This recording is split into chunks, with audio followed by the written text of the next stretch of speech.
आज मिलित रेड्रे excise police मिलित रेड्रे आम 80टी स्थान रेड कर सारूँ ये नियर अबाउट 200-300 पाखापाखि लिटर पोच नष्ट है कहीं आक्यूज गुड़े धरा पड़ ना आक्यूज को धरवा उद्देश्य भी प्रोग्राम चलती सरकारी जगह जंगल जगह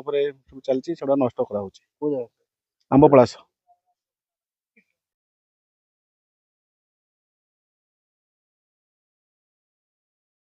पलास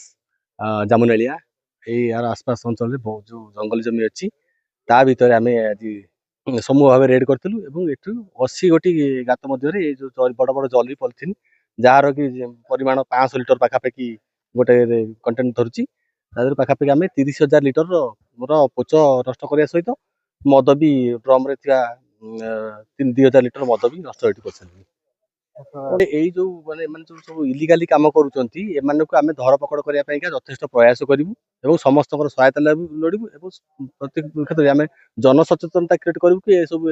विषाक्त मद पीले असुविधा होची सब मृत्यु मुखरे पड़ुछंती या दूरे रहिबे से गोटे समाज को प्रेरणा दबु आउ से